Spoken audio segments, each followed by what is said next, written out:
Dharwad auto rickshaw ಚಾಲಕರ ಅಭಿವೃದ್ಧಿ ಸಂಘದಿಂದ ಪ್ರತಿಭಟನೆ.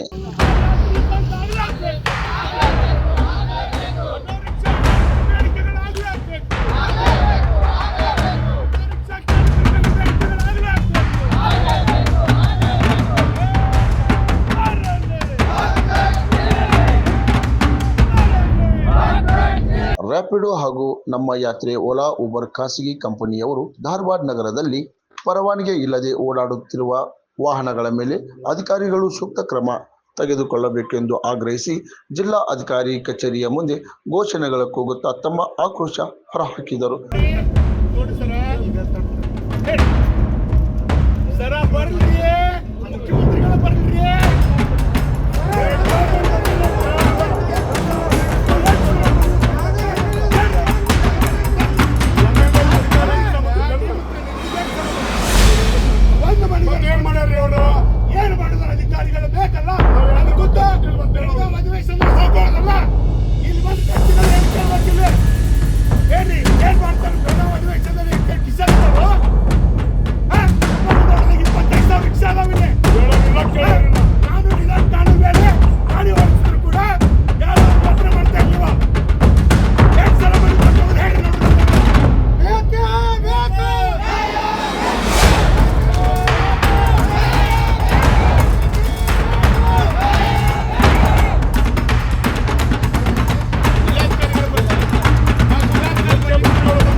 ಸರ್, ಇವತ್ತು ಇಡೀ ರಾಜ್ಯದಾದ್ಯಂತ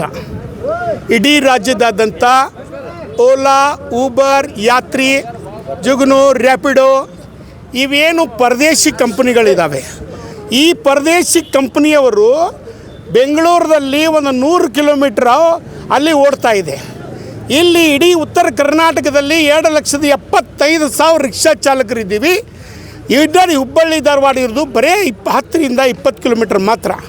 ಇಲ್ಲಿ ನಾವು ಏನು ಕೇಳ್ತಾ ಇದ್ದೀವಿ, ನೀವು ಇವತ್ತು ಮೊನ್ನೆ ರಾಮಲಿಂಗಪ್ಪ ಸಾಹೇಬರಿಗೆ ನಾವು ಹುಬ್ಬಳ್ಳಿಯಲ್ಲಿ ಭೇಟಿಯಾಗಿ ಮನವಿ ಕೊಟ್ಟಾಗ ಮಾನ್ಯ ಜಿಲ್ಲಾಧಿಕಾರಿಗಳಿಗೆ ನಾವೆಲ್ಲ ಹೇಳಿದೀವಪ್ಪ, ಯಾವುದೇ ಓಲಾ ಊಬರ್ ಯಾತ್ರಿಗಳಿಗೆ ನಾವು ಯಾರೂ ಅನುಮತಿ ನೀಡಿಲ್ಲ ಅಂತ ಖಡಾಖಂಡಿತವಾಗಿ ಮಾನ್ಯ ನಮ್ಮ ಸಂತೋಷ್ ಲಾಡ್ ಸಾಹೇಬರ ಸಮ್ಮುಖದಲ್ಲಿ, ನಮ್ಮ ಮಹೇಶ್ ತೆಂಗಿನಕಾಯಿ ಅವರ ಸಮ್ಮುಖದಲ್ಲಿ ವೇದಿಕೆ ಮೇಲೆ ಇದೇ ಮಾತನ್ನು ಹೇಳಿದ್ದಾರೆ.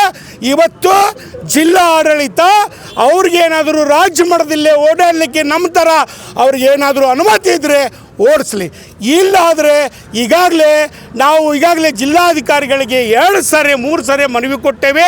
ಹುಬ್ಬಳ್ಳಿಯಲ್ಲಿ ಕೂಡ ಹೋರಾಟ ಮಾಡಿ ಮನವಿ ಕೊಟ್ಟಿವಿ ಸರ್. ಇವತ್ತು ಜಿಲ್ಲಾಧಿಕಾರಿಗಳು ಒಂದು ಚಕಾರ ಶಬ್ದ ಕೂಡ ಎತ್ತುತ್ತಾ ಇಲ್ಲ.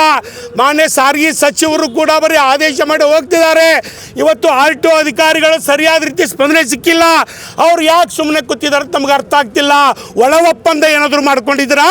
ಇವತ್ತು ಒಳ ಒಪ್ಪಂದ ಮಾಡ್ಕೊಳ್ಳೋದ್ರ ಬಹಿರಂಗ ಮಾಡಿ, ನಾವು ಅದ್ರ ಬಗ್ಗೆ ಚರ್ಚೆ ಮಾಡ್ತೇವೆ. ರಾಜ್ಯ ಮಟ್ಟದಲ್ಲಿ ಇವತ್ತು ಶಕ್ತಿ ಯೋಜನೆ ಬಂದು ಇಡೀ 10 ಲಕ್ಷ ಜನಸಂಖ್ಯೆ ಇವತ್ತು ಬೀದಿ ಪಾಲಾಗಿದ್ದೇವೆ.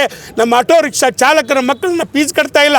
ನಾವು ಆಟೋ ರಿಕ್ಷಾ ಚಾಲಕರು ಪಾಸಿಂಗ್ ಮಾಡದೇ ಇದ್ದರೆ ಆಟೋಗಳು ಹಿಡಿದು 15,000 ರೂಪಾಯಿ ದಂಡ ಹಾಕ್ತೀರಿ.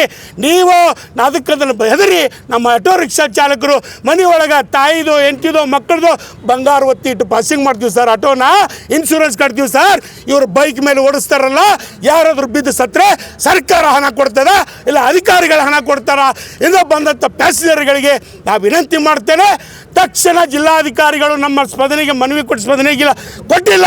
ದಿವ್ಯಾಪ್ರಭು ಮೇಡಮ್ ಅವರು ಕೊಟ್ಟಿಲ್ಲ. ಈ ಸದ್ಯ ಅವರು ಬಂದು ನಮಗೆ ಬರೀ ಏನು ಕತೆ ಹೇಳ್ತಿದ್ದಾರೆ. ಅಲ್ಲಿ DCM ಬಂದಿದ್ದಾರೆ, ಮುಖ್ಯಮಂತ್ರಿಗಳು ಬಂದಿದ್ದಾರೆ, ಸಾರಿಗೆ ಸಚಿವರು ಬಂದಿದ್ದಾರೆ. ಮತ್ತು ಅವ್ರನ್ನೇ ನೋಡಿಬಿಟ್ರೆ ಇಡೀ ಹುಬ್ಬಳ್ಳಿ ಧಾರವಾಡ ಅವಳಿ ನಗರದಲ್ಲಿ 25,000 ರಿಕ್ಷಾ ಚಾಲಕರು ಯಾಕಿರಬೇಕು? ಇವತ್ತು ಆರ್ಟಿಒ ಅಧಿಕಾರಿಗಳು ಯಾಕಿರಬೇಕು? ಇವತ್ತು ಸಂಬಂಧಪಟ್ಟ ಪೊಲೀಸ್ ಇಲಾಖೆ ಅವರು ಹೇಳಿದರೆ ಅವರೊಂದು ಹೇಳ್ತಾರೆ, ಆರ್ಟಿಒ ಅಧಿಕಾರಿಗಳು ಅವರೊಂದು ಹೇಳ್ತಾರೆ. ಇದು ಇರುವುದಿಲ್ಲ. ಜಿಲ್ಲಾಡಳಿತ ನೀವು ತಕ್ಷಣ ಈಗಾಗಲೇ ನನ್ನ ಮೇಲೆ ಖುದ್ದಾಗಿ ನಮ್ಮ ಮೇಲೆ ಇಡೀ ಹುಬ್ಬಳ್ಳಿ ಧಾರವಾಡದಲ್ಲಿ ನಮ್ಮ ಮೇಲೆ FIR ಆಗಿದ್ದಾವೆ, ಕೇಸ್ ಆಗಿದ್ದಾವೆ. ಇದನ್ನು ಹಾಕ್ಕೊಂಡು ಓಡಾಡ್ತಾ ಇದ್ದೀವಿ. ಯಾಕೆ ಅವ್ರನ್ನ ನೀವು ಬಂಧಿಸ್ತಾ ಇಲ್ಲ? ಅದನ್ನು ಕೇಳಿಕೆ ಹೊತ್ತು ಬಂದಿದ್ದೀವಿ ಸರ್. ತಮಗೆ ನಾವು ವಿನಂತಿ ಮಾಡ್ಕೋತೀನಿ, ಮಾಧ್ಯಮಕ್ಕೆ ನಮಗೆ ನ್ಯಾಯ ಕೊಡಿಸ್ಬೇಕಂತ ಮತ್ತು ತಮಗೆ ವಿನಂತಿ ಮಾಡ್ತೀನಿ ನಾನು ಸರ್. ಇವತ್ತು ಇದು ಶಾಂತಿಯುತ ಪ್ರತಿಭಟನೆ ಮಾಡಿ 4 ಸಲ ಮನವಿ ಕೊಟ್ಟಿವಿ. ಏನು 2024ರಲ್ಲಿ ಹುಬ್ಳಿ ಧಾರವಾಡ ಬಂದ್ ಕರೆ ಕೊಟ್ಟು ಸರ್ಕಾರಕ್ಕೆ ಬಿಸಿ ಮುಟ್ಟು ಕೆಲಸ ಮಾಡಿದ್ದೇವೆ. ಅದೇ ಕೆಲಸ ಮರುಕಳಿಸ್ತದೆ. ಹುಬ್ಬಳ್ಳಿ ಧಾರವಾಡ ಅಷ್ಟೇ ಅಲ್ಲ, ಇಡೀ ಉತ್ತರ ಕರ್ನಾಟಕದಲ್ಲಿ 11 ಜಿಲ್ಲೆಯಲ್ಲಿ ಎಲ್ಲ ಆಟೋ ರಿಕ್ಷಾ ಚಾಲಕರು ಮಾಲೀಕರ ಸಂಘಟನೆಗಳು ಸೇರಿ ನೌಕರರು ಹೋರಾಟ ಮಾಡಿ ಬಂದ್ ಕರೆ ಕೊಟ್ಟು ಸರ್ಕಾರಕ್ಕೆ ಬಿಸಿ ಮುಟ್ಟು ಕೆಲಸ ನಾವು ಮಾಡ್ತೀವಿ. ಮಠಪತಿ ಅಂತೇಳಿ. ಕ್ರಾಂತಿ ಸಮಾಚಾರ ಟಿವಿ ಧಾರವಾಡ.